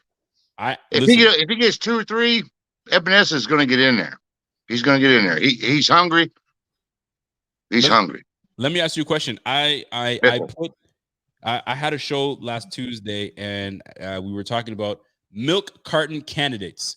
I'm not sure if you saw who I put on the milk carton. Are you familiar? Yes, but I can't remember who it was you put on it last week. Jerry Hughes is on the milk carton. Oh. Milk carton candidate goes to Jerry Hughes. We have not seen Jerry Hughes. We haven't heard from Jerry Hughes. We don't know where Jerry Hughes is. I love the guy. I love him. I love him.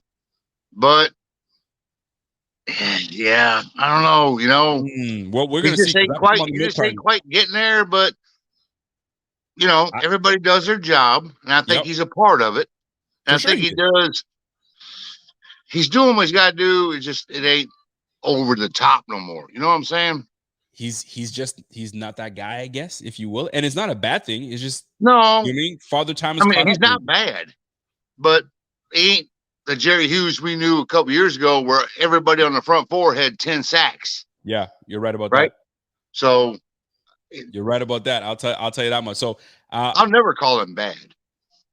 Well, he's still on the milk carton. He's on the milk carton. I don't care. He's on the milk carton. We're gonna leave one there. On this defense, to be on the milk carton, I guess you'd say that's bad, but it's not a bad thing. It's not a bad thing because he's gonna have to fight his way off that milk carton.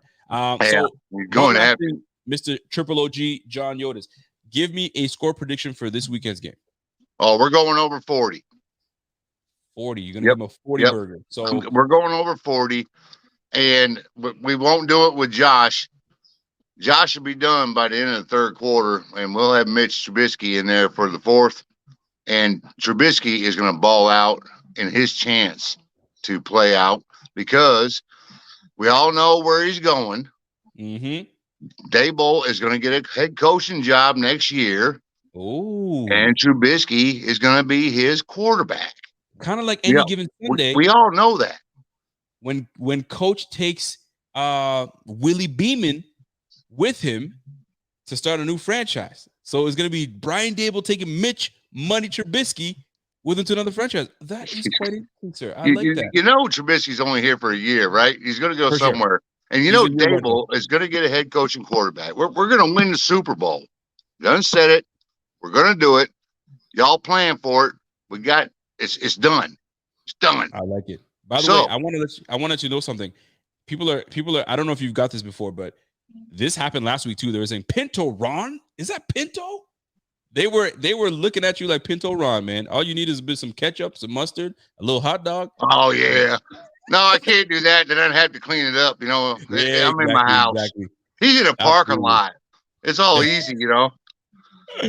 There you go. Who got bars says, yo, Epidesa getting 1, Groot getting 2, Addison, and listen, he's just spreading the love.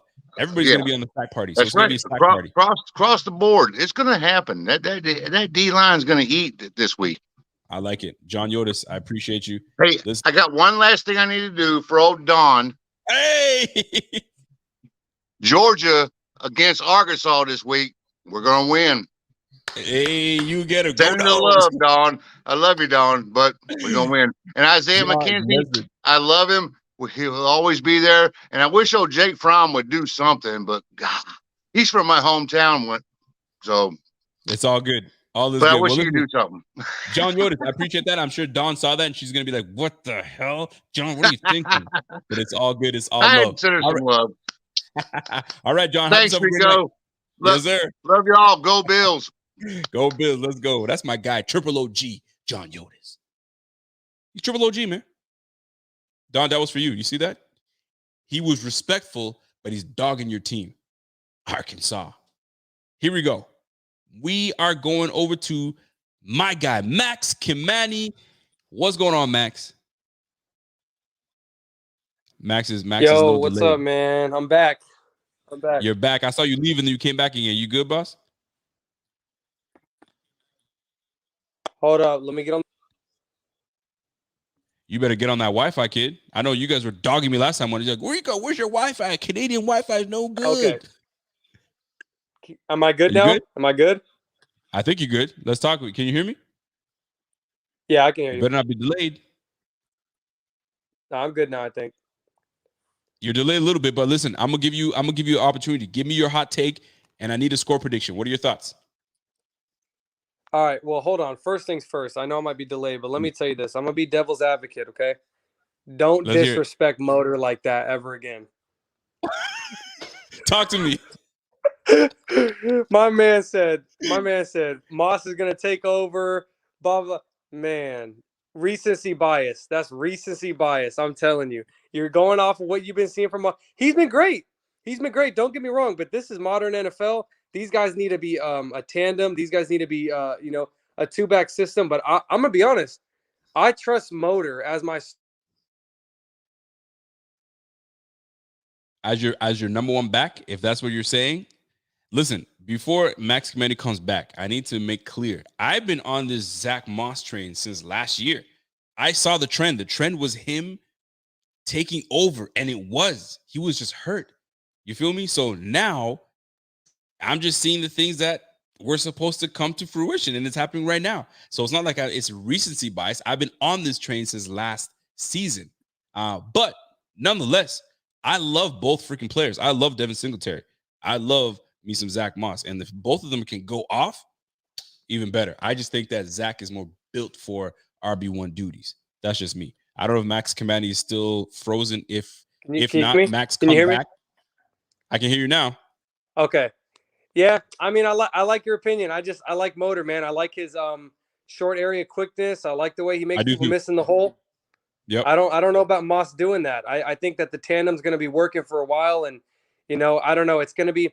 I think it's a game by game thing. I think if Singletary gets 3 good carries, we ride him. I think if Moss gets a few good carries, all right, fine, we pound Moss in the game. But I don't think it's like a specific thing yet for each guy. I don't think one guy's going to get all the carries. I don't think so either, because I think honestly think Dable likes both of them, and it's a matchup thing. I mean, they freaking benched Moss first game because it was about a matchup. Who knows? Breida might freaking come in the game, and then all of a sudden it's his turn. We will never know. I don't know. That was kind of disrespectful. There must have been something else going on with that. Moss should have still played in that game. I agree. I wasn't sure about that. I was like, what? Matt Breida? Are you kidding me? Like, come on now. Y'all tripping. So Max, quick prediction, and then I got to get you my bold take, though. Yeah, give it to me. Yeah, so I'm going to go 37-13. By the way, random thing. Last week, I said Beasley was going to get 11 catches, and Allen was going to be pretty efficient. I don't know how I hit on that, but that was pretty good. But yeah, nice. 37-13. Our run game is gonna get real established in this game. The Texans trenches are a little bit messed up. Okay. We're gonna have a good run game for sure. Allen's gonna be efficient again, probably 22 or 28, somewhere around there. But here's my thing. It's not just about this game, and I'm not trying to look too far ahead. Okay. Allen's gonna play really well this game. Then we're gonna beat the Chiefs. He's gonna play really well that game. He's gonna be back, almost front runner MVP talks. And we're going to be Monday night in Nashville. And I'm trying to get to that game bad. So Monday night in Nashville and Tennessee, I'm not trying to think too far ahead, but I think Allen's going to be back in the MVP talks in 2 weeks. So that's my bold take. You know what? That's a solid take, because right now Allen's just getting heated up. And he's heating up, man. Game is back in the conversations. Hype train is back on, and he's got an opportunity to freaking really stack up against the freaking Houston Texans, and then goes into Kansas City against Pat Mahomes. That is going to be a game, especially with need that one, man. Chiefs. And the Chiefs are like, they're 1-2. Not that it matters right now, but the fact is they're 1-2. We could bury them. The main thing is, if we're talking about, the first seed is so important now compared to it used to be. Hell yeah, only one team gets a bye. If we can bury the Chiefs to a third loss, and we can get the win over them, man, obviously people are going to be saying we're pretenders if we lose that game. So I don't want to think too far ahead. We need to get past Houston. Yeah, we need to, we need to have a good game and keep the motor going. But I think Allen's going to have a good game, and we're going to be able to move on pretty smoothly. This is not too hard to predict. Max Kamani, great freaking take. Love it. I appreciate you. I see that. I see you trying to show the guns off, trying to show off to the ladies in the chat. I see that. I like it. Nah, man, I'm trying to go to bed, man. All right. All right, man. Salute to you, man. And I hope every one of the last predictions works out, and we freaking come out victorious, and then we freaking take it to the goddamn Chiefs the next week, man. I appreciate you, man. And that's my guy, Mr. Max Kamani. And last but not least, Randy Hartman. What's up, Rico? Randy, what's happening, bro? Not much, man. I was listening to everybody and talking about their predictions and how they feel about the game, and I wanted to harken back on Mr. Davis Mills. Yes. And how he's the hot young rookie quarterback.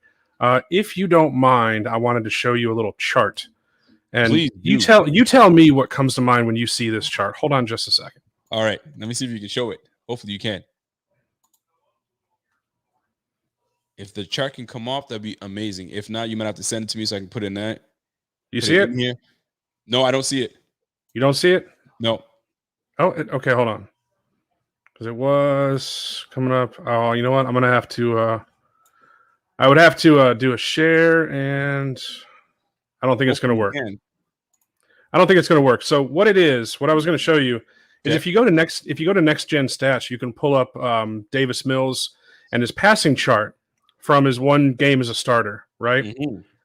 And what you're going to see is that he had one throw over 20 yards, and in between 10 and 20 yards, he had, 6 throws. The rest of his throws were from the line of scrimmage to 10 yards. None of them. Well, no, sorry, not none of them. There was, let me count, 6 of those throws were basically inside the numbers. The rest of them were outside the numbers or around the outside.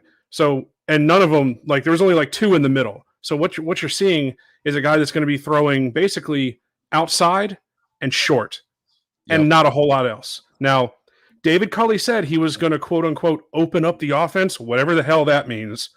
I don't know. But I'm not anticipating much out of this guy. I kind of agree with Jeff. I think it's going to be 55-3 as far as the game goes. It's going to be a beatdown, you're saying? Yeah, I think it's going to be beat down. Honestly, I don't see Josh playing past the first half. I think we're going to see Money Mitch Trubisky the entire second half. You might be right on this, man. You're onto something, because the more I'm listening to you guys talk about how this is going to play out, it may not be. They may not leave him in very long. It's just going to be quick. And look, 21 points, 28 points, you're out. Look, the Texans defense is not good. They run a base 4-3 with the high percentage nickel, a lot like we do, except they don't have personnel for it. They don't have the players to execute it well. So, if they try and blitz, God help them if they try and blitz against Josh Allen. If they try and sit back in zone, he's going to pick them apart worse than last week versus Washington. So, I understand not wanting to look past anybody, but this game should be a walkover, and it should be over by halftime. Trubisky comes in the second half, puts some stats on the board, put some tape out there, and then people get excited about him. But I think it's going to be a blowout. Now, as far as bold predictions going forward, yep, this is contingent on getting through the next 2 weeks after this. Okay. But if you really look at it, I don't see where, if this team is playing to the potential that they should be playing, a loss for the rest of the year. Damn, you sound like Pierre Gabart Kingpin. Look, I'm not trying to jump on Pierre's coattails or anything like that. I'm usually not somebody that's going to say these type of things and these wild predictions. Mm-hmm. But man, aside from like Tampa Bay, we shouldn't be losing another fucking game this entire year. And that's real. And I read a stat that said we going forward have the easiest schedule going forward. So we do. If that's the case, that's including the Chiefs being 1-2. But we really know that's a better team than what the record says. However, you might be onto something, man. I predicted that we'd go 13-4, maybe 14-3. Yeah, that's where I had us originally. But the way things are breaking out, and especially if Josh stays on this pace, if this is where he's going to be the rest of the year, man. Obviously injuries can happen and shit like that, but I just don't see it. If we're healthy and playing up to our potential, I don't see it. All right. I need you to tell me, we've been talking on this running back situation. RB1, RB2. Are you like, I don't care about that shit. Just run the freaking rock, and who cares who cares who the hot hand is? Or do you see a trend happening? I'm glad you asked that, because right now they're both splitting roughly 60-40, 50-50, right? Yep. I am of the opinion, and if you listen to the BF War Room with me and Judge Mathis, you'll know this. Okay. I am of the opinion that running backs in this offense are turn and burn. They are get one contract out of them, get maybe a 1-year extension for virtually no money, and then move on to the next one. Because do you know that I hate that? I know you do, because you used to play running back. I know. I hate that. I feel like they're a much more integral. I feel like they're a much more important piece to an offense. And I get it. I understand it. The turn and burn. You know what I'm saying? Get the best production out of them out of their youth, and then move on to the next back. But look, if anybody's going to talk me out of this take, it's going to be you. Obviously. And it's honestly, the way I look at it is this. It's just that people say, oh, the running back is a dime a dozen. Find me another Adrian Peterson talking about a dime a dozen. Find me another Barry Sanders somewhere. Find me another freaking Swift. I like the way Swift runs the freaking rock. He's nice. He's right. Nice. So I hate this dime a dozen BS, because when you find yourself a good freaking back, you hold on to that back.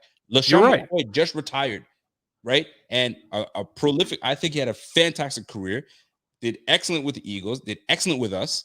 And then, Father Time took over, but like you couldn't find another freaking LaShawn McCoy. He was elite. So if you find yourself an elite back, you pay that motherfucker. You don't let him go. Well, let me counter that though. Go ahead. You say, if you find an elite back, when you try and swing high on somebody who should be elite, let me give you a couple examples here. All right. You remember Ron Dane from Wisconsin, the Heisman Trophy winner, the rumbling Ron Dane, the big boy? Ron Dane. Yeah, first round pick, man. Didn't work out too well. He was a fat fuck, man. And like, there's no way he was going to make. Hey, look, I'm going to run the gamut. I'm going to run the gamut of different types of running backs here. Go ahead. What about Lawrence Maroney from Minnesota? You remember him? First round pick in New England. Patriots. Yeah. How's Sony Michel doing out there in New England? Oh wait, no, he's not in New England anymore. He didn't get through that first contract, did he? There was always Willis McGahee in Buffalo. He of the gruesome knee injury, and then of course CJ Spiller was a great top 10 pick for us. Terrible pick. I hated that pick. That was fantastic. We had Fred Jackson, Marshawn Lynch, and then you go and draft CJ Spiller. What? Anyway, hey, we're in the same boat there. I didn't get the pick either, and I hate Clemson, so I especially hated that pick. I'm with you. But I mean, yeah. So in a way, running backs can be a dime a dozen, and I'm with you. If you find one that is that Adrian Peterson type guy, hey, Trent Richardson, I see that. That's a great example again. Yeah, for sure. If you find a guy that's worthwhile, sure, extend him. But if you take Darren McFadden at number 5, shout out to Don Keith for that one, or maybe Felix Jones. Nice. Double hit. It's just not worth it. You swing on these guys high, and you never know how much of a product of the system they were in college, how it's going to relate to the pros, and then you're stuck with them on this pick.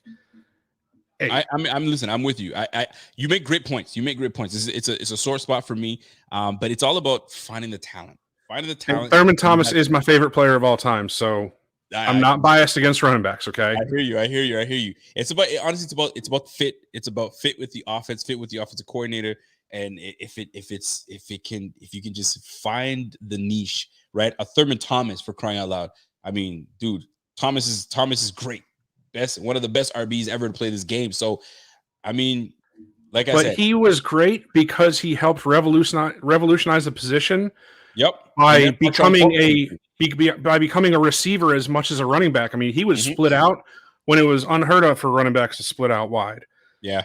And in this offense, they split running backs out wide, but it's more of a decoy-ish type thing. I don't think they're really looking to throw it downfield to Singletary or Moss when they're lined up out there.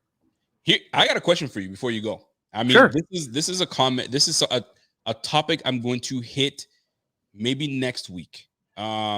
Because somebody's coming back to the offense shortly in the next 2 to 3 weeks, give or take. And that's Stevenson. What do you do with McKenzie when Stevenson comes back? Or who is biting the dust when Stevenson comes back? So that is something that I'm going to be touching on because it's going to happen. He's going to come back from injury, and that whole, maybe it was a fluke, but watching Singletary, watching Isaiah McKenzie go for the kick return, I know it's fluky, and then all of a sudden retract and come back and back up again, didn't sit well with me. So I wonder if it's one of those fluky situations where you're never really going to see that again, or can they just not wait for Stevenson to come back? We'll see. I don't know. We'll see. It's definitely something to definitely talk about, but we will save that for next week, but just wanted to give that a heads up to you because I might even have you come and talk about that with me. So I don't know if Randy's still there. Yeah, I'm here. Yeah. So we might definitely have to dive into that for next week. But we got a big game this Sunday. Randy, give me something before you leave, man. What you said you gave me your bull take.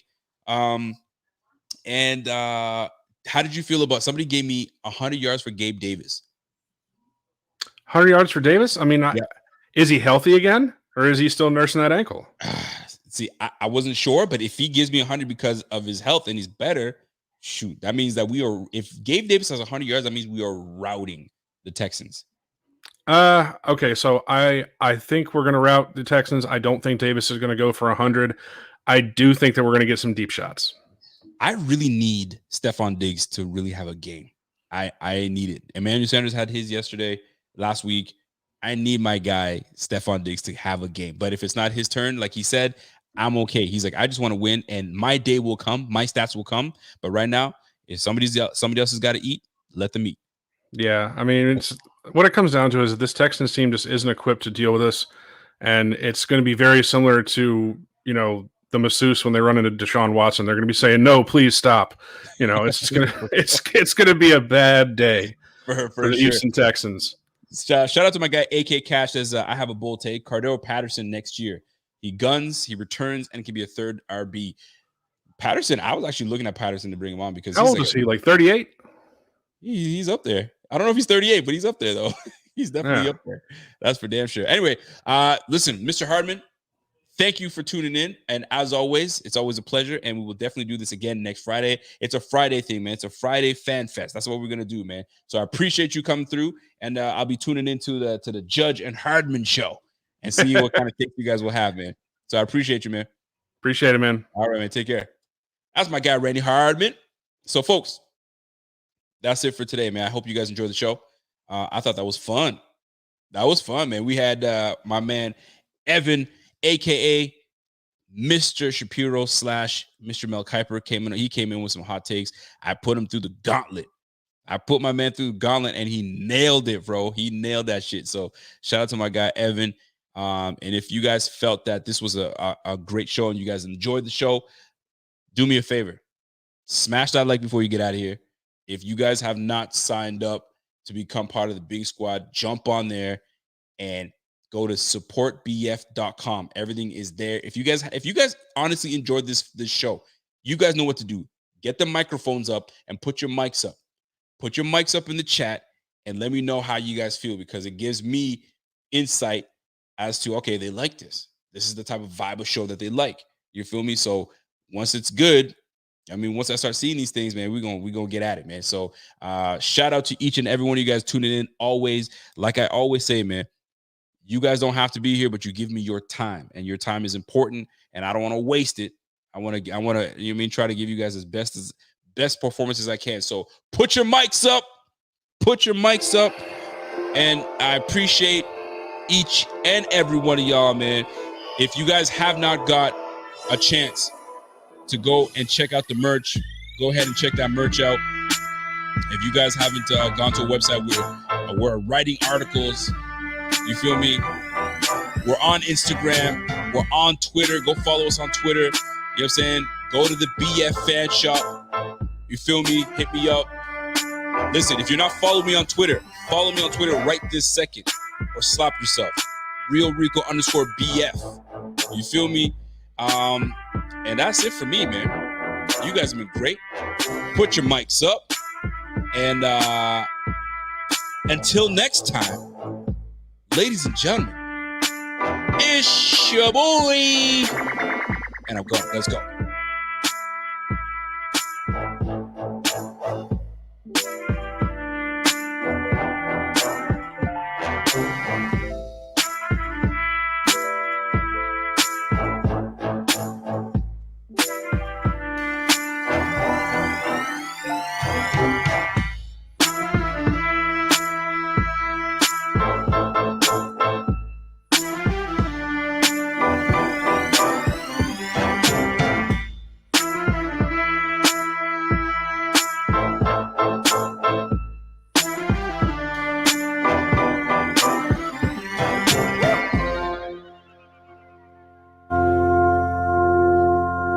Thank you.